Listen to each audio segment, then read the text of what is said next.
que sempre asegura que Cunqueiro lle decía que se inspirara en él para a figura do mago Merlín, e agora él inspirouse Cunqueiro, evidentemente, para vivir os últimos anos da súa vida transmutado en ese individuo. Pero había máis xente, eu recordo aquel zapateiro remendón que era coxo, en realidad debía ser paralítico ou algo así, porque andaba en unha silla de rodas, pero unha silla de rodas moi peculiar, porque non a movía empuxando as rodas, sino con unha especie de catalina de bicicleta diante da cara que transmitía o movimento á roda de diante por medio de unha cadea. Era outro personaxe importante en Mondoñedo, pero é que, ademais, o individuo en días como hoxe, que temos 7 ou 8 grados, andaba en camiseta de tirantes, o mismo lle daba que fose agosto que fose decembro, non? E había máis personaxes, o Manxarín. O Manxarín era o propietario dunha das fondas que había na vila, donde paraban moitos estudiantes de bacharelato. En aquel entonces, prácticamente todo o norte da provincia de Lugo estudiaba bacharelato en Mondoñedo, porque solamente había 2 institutos, Mondoñedo e Ribadeo. Entonces, os que eran dun extremo do país estudiaban en Ribadeo e o resto estudiábamos en Mondoñedo. E había moitas fondas destas, donde unha delas era do Manxarín, que ademais tiña casa de comidas. E xa vedes, vai a nombre bonito para un individuo que se dedica a dar de comer, o Manxarín. E estaban as monxas encerradas, que era impresionante baixar en determinadas horas por aquelas rúas tan estreitiñas, e además con o convento das monxas encerradas, que ten unha horta con un muro inmenso, e baixábase por ali e a determinadas horas oíase moi tenuemente os cantares das monxas, e lle daba un ambiente máxico, absolutamente máxico á vila, non? Ou as sesións que nos pegábamos algúns estudiantes daquela de gregoriano polas tardes na catedral, porque os curas aínda en aquel entón cantaban gregoriano. Eu non sei agora se o siguen facendo. E sempre que recordo Mondoñedo, recordo unha tarde, supoño que de outono inverno, debeu de ser aló polos anos 74, 75 ou 75, 76, en ese curso. Entón eu tiña 16 ou 17 anos, paseaba pola vila, íbamos cara abaixo, supoño que hacia a catedral, hacia a Alianza, que era un dos sitios habituais de xuntanza, ou hacia a Tropicana, que ali xugábamos ao billar e tomábamos cervezas. Pois iba acompañado de 2 amigas miñas, compañeras de curso, as irmáns A, vamos chamarlles así, como se fora isto unha novela do século XIX. Cando polo camiño dixeron: mira, ali ven o tío, vamos a saludalo. Cruzamos a rúa, elas saludaron ao tío, deronlle 2 bicos.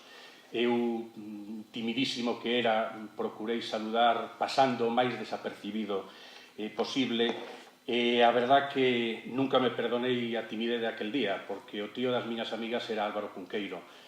Tuve a oportunidade de saludalo, xa vos digo, lixeiramente, de pasada, e nunca máis o volvín a ver. Nunca máis o volvín a ver, porque o ano seguinte eu marchei para Madrid a estudiar xornalismo e tardei 18 anos, non en acabar xornalismo, sino en regresar a Galicia, non? Eu xa vos digo, lembro ese Mondoñedo máxico, por exemplo, do mes de outono da San Lucas, moi así na nebulosa. Recordo aquela San Lucas de finais dos anos 60, en que eu tería 8, 9, 10 anos, en que fun con meus pais a San Lucas e vin a muller barbuda en unha das barracas daquelas feiras, pero máis importante que además vin a un cego cantor de coplas. Estaba diante da Igrexa dos Remedios e tiña ali o seu cartel, e tiña a paisana, supoño que sería a muller ou que sería unha filla, que pasaba a gorra. Era un Mondoñedo máxico, un Mondoñedo que podría estar en calquer obra de Álvaro Cunqueiro, e que de feito eu estou absolutamente convencido de que ese Mondoñedo é o que está en unha boa parte das obras de Cunqueiro. A parte destes recordos de Mondoñedo, o que queremos falar hoxe aquí, evidentemente, da presencia da gastronomía na obra de Cunqueiro, e a presencia, a materia culinaria, a gastronomía, a cociña, o que se come, o como se come, o que se bebe, o como se bebe, está presente en toda, absolutamente en toda a obra narrativa de Cunqueiro, en toda a obra en prosa, tanto a súa narrativa como a obra xornalística. Non está, en cambio, nin no teatro, nin na poesía. Na poesía hai algunhas pequenas referencias, se pode atopar algunha referencia a un pexego, a unha mazá, pero para comparalo coa pel suave dunha moza ou coa recendo de non sei que historia. É dicir, non é unha presencia desas froitas culinaria. Sin embargo, na súa literatura, en prosa sí está, na literatura, no xornalismo, está permanentemente presente. E non falo, evidentemente, dos 3 libros gastronómicos, eminentemente gastronómicos de Álvaro Cunqueiro, que ademais na materia gastronómica é o máis coñecido, non? Que son a cociña galega, teatro venatorio e coquinario gallego e la cocina cristiana de Occidente. Escapábaseme eso de la cocina gallega en castellano, porque hai un libro publicado pola editorial Everest que a min dá a sensación de que lle fai bastante daño a Cunqueiro e ao coñecemento de Cunqueiro no ámbito gastronómico, porque ese libro ten 3 partes perfectamente definidas e son de 3 autores diferentes, pero todo o mundo pensa que aquilo é obra de Cunqueiro. É un libro que na primeira parte recolle un apartado literario onde Cunqueiro conta o que é a cociña galega e os intríngules da cociña galega, pero de forma literaria, que ven a responder non exactamente, pero casi ao texto de A cociña galega que publicou nos 70 Galaxia. Non son exactamente iguales, pero son casi iguales. Despois hai unha parte de receitas que todo o mundo lle atribuye a Cunqueiro que non son de Cunqueiro, que son receitas de Araceli Filgueira Valverde. Entón, eu, cando falan dos recetarios de Cunqueiro, sempre me dá risa, porque Cunqueiro non ten ningún recetario publicado. É dicir, en a cociña galega sí hai algunha receta así un pouco no estilo cunqueiriano de escribila, contala, pero sin o academicismo de tantos gramos de estos ingredientes, esta forma de preparar, non? En teatro venatorio e coquenario tamén existe algunha desas referencias, pero non hai recetas. Esas receitas de la cocina gallega que publicou Everest son, como digo, de Araceli Filgueira Valverde. Despois hai un apartado final que é un estudio bibliográfico da gastronomía galega, que é de Antonio Driozola, que é un estudio fantástico, maravilloso, pero que lamentablemente rematou cando rematou e de momento non se avanzou máis. Houbo aí un pequeno libriño de Guillermo Escrigas e Fausto Galdo que intentaron avanzar un poquinho máis, pero a mí me parece que quedou francamente insuficiente, non?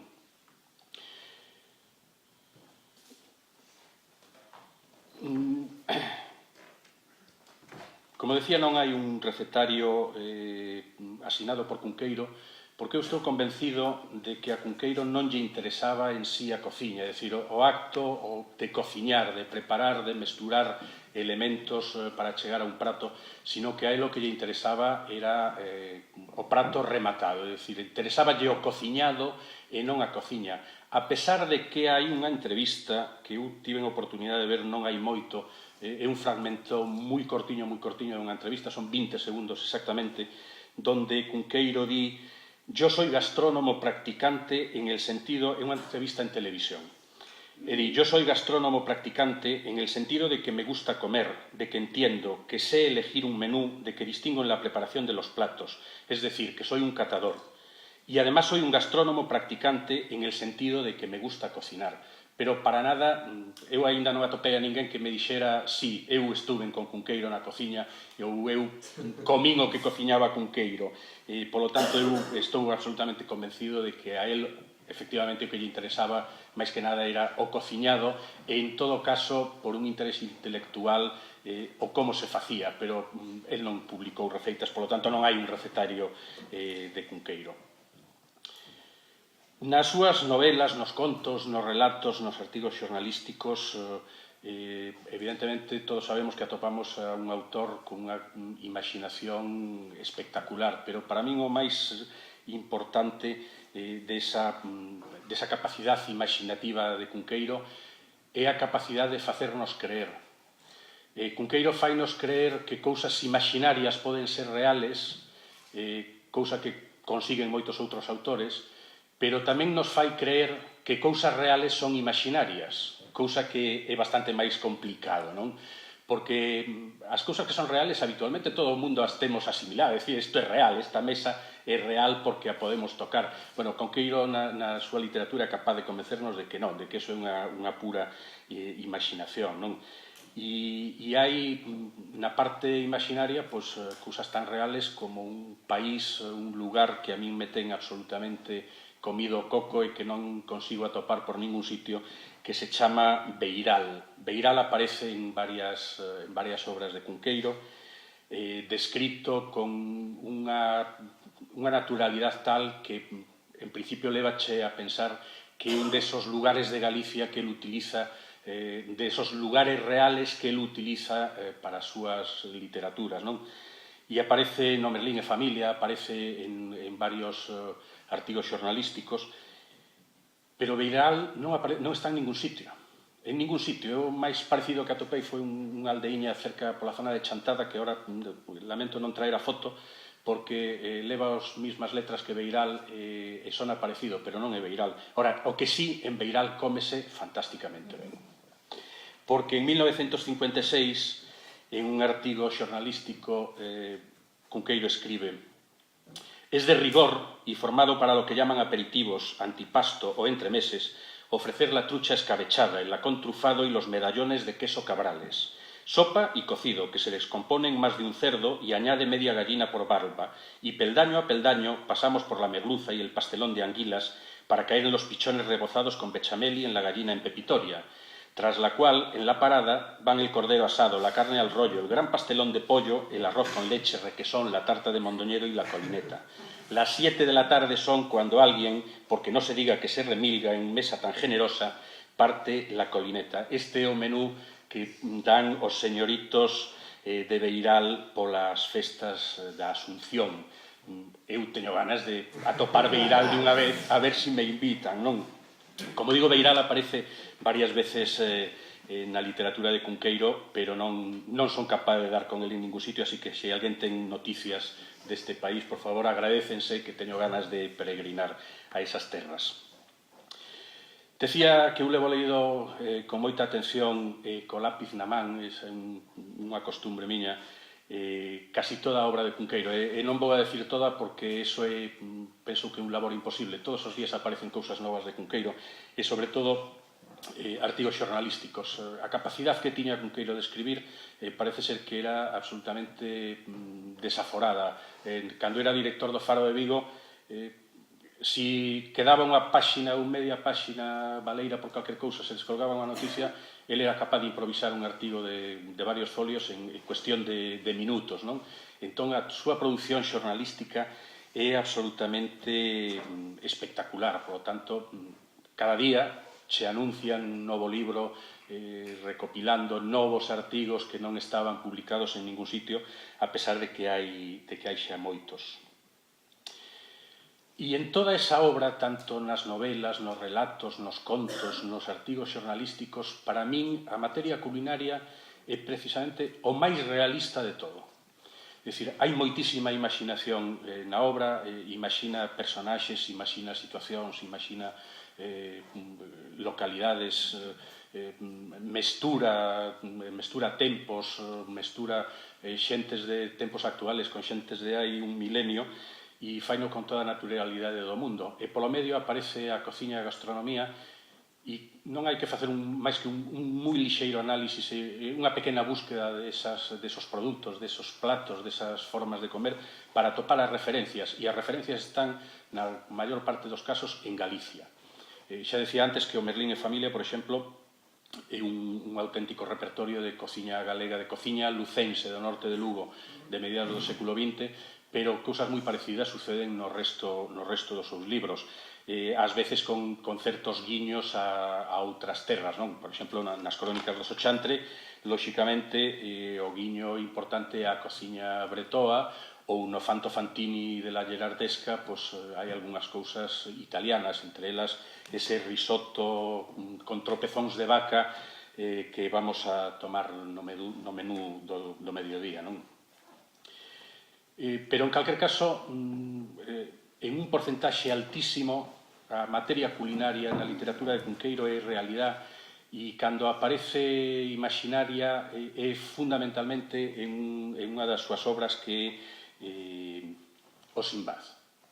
Se o vello Sinbad volvese as illas, aí sí que hai unha imaginación absolutamente desaforada, non? En canto a materia culinaria. Ben é certo que tamén existen dentro do propio Sinbad algúns platos que non son tanta imaginación, que teñen máis de realismo, pero maioritariamente aí hai moita imaginación. No Merlín, por exemplo, que citaba antes, eu iba a traelo outro día, empecéi con intención de traer aquí unha pila de libros así de grande, marcados con todas as páginas nas que aparecen referencias culinarias, e cando acabei co segundo parei, dixen, no, que me vou arruinar a papeliños. Non me chegaban, acabábanseme todos os papeliños adhesivos, todos os posits que atopaba para encher libros, e ademais estábame levando un tempo impresionante, e pensei, ui, poñelos levame un tempo da leche, pero despois quitalos vaime levar outro tanto, polo menos. Priveivos dese espectáculo, pero asegurovos que podedes facelo vosotros calquer libro de Cunqueiro. Empezades a marcar as paxiñiñas donde hai referencias culinarias e non vos van a chegar os posits. Por exemplo, no Merlín, falando de realismo culinario, no Merlín só hai un plato, un exclusivo, que é absolutamente imaginario, que é a pescada cruda que come Dona Teodora, a serea que levan a esmelle para que lle tiña a cola de negro porque está de luto que lle morreu o seu amante portugués. Claro, Doña Teodora é grega e é serea, co cal é comprensible que coma a pescada cruda. En aquel entonces era absolutamente incomprensible que en Galicia ninguén fora a comer a pescada cruda. Perdonámoslle, ademais, sendo grega e serea, que de sobremesa pida unha culleriña de sal e un vasiño de licor café. Habrá que probar o licor café con sal, non vai a ser que seña un invento interesante. E falando de sereas e desta Dona Teodora, Cunqueiro declarábase descendente de unha serea, da serea Pasitea, que tivo amores con Roldán, o paladín de Francia, nas costas de Galicia, e deses amores de Doña Pasitea e Don Roldán naceron, según conta Torrente Ballester en Cuento de Sirena, que é un libriño que recomendo a todo o mundo, naceron todos os apellidados Padín, Padín, Mariño, Mariña e algúns apelidos máis que non recordo. Menos mal que non chocaron, porque se non te gusta barra todo o día, Vale. Bueno, pois si don Álvaro descende de Pasitea por parte dos Mariño de Lobeira, eu faigo por parte dos Mariña de Viloalle, sangre que me foi transmitida por vía de miña avoa paterna. Polo tanto, no imaginario, Gago, Cunqueiro e máis eu somos parentes, polo menos no imaginario, non? Bueno, nesta mestura de personaxes que fai Cunqueiro, de personaxes de distintas épocas e de distintos momentos, transmítese tamén en intercambios de personaxes entre distintas obras de Cunqueiro. Por exemplo, Felipe de Amancia, o rapaz que narra o Merlín, que é o paxe, o criado de Merlín, volve a aparecer en varias ocasións. Por exemplo, en Flores del año 1000 e pico de ave, hai un capítulo dedicado ao barqueiro, no que Cunqueiro fala de que Felipe de Amancia, xa con 60 anos, é barqueiro en determinado río, e ao parecer xa súa nai fora barqueira, polo que conta aí. E despois no Orestes, un hombre que se parecía a Orestes, aparece tamén un barqueiro chamado Filipo, que non me extrañaría que pudera ser Felipe de Amancia, non? Decía que nas crónicas do Sochantre, Cunqueiro fai un viaxe a través de Bretaña cunha hoste que se parece bastante a nosa Santa Compaña, e sorprendentemente esa xente do outro mundo tamén come moi ben, non? Aquí xa non está tan presente a cociña galega, está máis ben, poderíamos asimilalo ao que nos anos 60, 70 do século pasado se chamaba cociña internacional, pero na súa maior parte esa cociña é absolutamente real, responde non á imaginación, sino á pura realidade de Cunqueiro. No Sinbad había cousas imaginarias, hai moitas cousas imaginarias en materia culinaria, pero eu sempre digo que as cousas convírtense en reais no momento en que se pensan e moito máis no momento en que se escriben, xa se convirten en unha realidade palpable e tocable, pero O paso do tempo, ademais, empeñase en que esa imaginación se chegue a convertir en algo comestible. Por exemplo, esta primavera, na presentación precisamente da campaña tuvemos esa oportunidade, de probar eso. Algunos de vosotros creo que estabades por ali. En esa presentación, pois, Iago Castellón de Acio, que visitaremos despois e que me imagino que nos vai a obsequiar con algo deste estilo, pois nos convirteu en produto comestible algúns dos platos que aparecen no Sinbad, como foron os caramelos de leituga ou os allos de pichón os allos recheos de sangue de pichón, que Iago reconvirteu en falso sangre de pichón. Pero, en calquer caso, son produtos que naceron da imaginación de Cunqueiro e hoxe, pois, xa puidemos catalos, deixaron de ser imaginarios para ser reais, non? No que se refiere ao traballo xornalístico de Cunqueiro, xa decía que publicou milleiros e milleiros de artigos, non sei se algún día se chegará a reunir toda esa información e a cuantificalos e a contalos e a saber cantos foron, pero son moitos. E publicou nos máis diversos medios, en un semanario que se publicaba en Mondoñedo que se chamaba Vallibria, foi onde empezou el, onde aparece o seu primeiro artigo, pero publicou tamén en Faro de Vigo, en El Progreso, en La Voz de Galicia, publicou, por exemplo, en suplementos de xornais como o suplemento literario del Noticiero Universal de Barcelona, e, curiosamente, en el Noticiero Universal el publicaba artigos sobre temas de literatura, é dicir, facía comentarios literarios sobre obras de outros autores. Bueno, pues hasta aí aparece a materia culinaria con bastante frecuencia.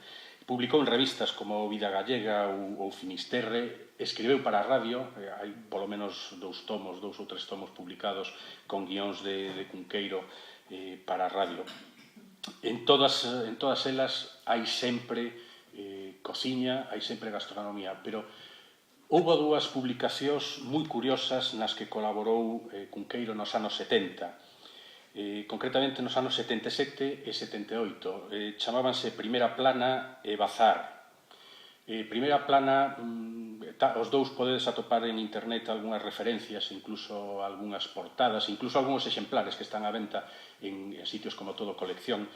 E as dúas revistas eran de aquelas revistas eróticas que tanto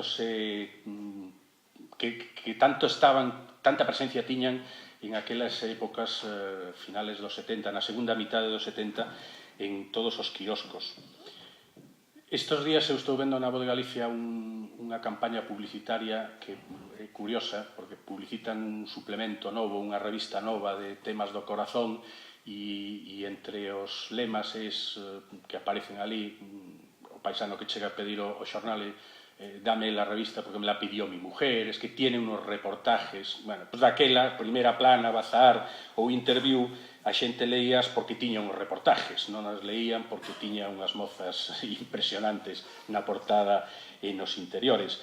A verdad que en aquel momento eu recordo que a xente iba ao quiosco e pedía, por exemplo, Primeira Plana e Pueblo. Dame Pueblo e Primeira Plana, e o quiosqueiro o que facía era collía o Pueblo, metía a Primeira Plana no medio e o individuo podía irse enseñando o Pueblo ou arriba ou el Alcázar, que aínda estaban no mercado, co Primeira Plana ou co Bazar no medio, e quedaba como un señor, pero levaba aquelas rapazas para casa. A verdad que era puro descoñecemento, porque se hubieran coñecido a Álvaro Cunqueiro podían decirlle dame Primeira Plana, que trae un artículo de Álvaro Cunqueiro moi interesante. Cunqueiro escribeu un montón de artículos en estas 2 revistas. Unha parte deles están recollidas en un libro que publicou Tusquets que se chama La Bella del Dragón, e aí hai, se mal non recordo, uns 63 artigos publicados en 2 revistas eróticas. Pois, bueno, máis da mitad desos 63 artículos publicados, en realidad en total 35, publicados no libro de Tusquets, falan de cousas de comer.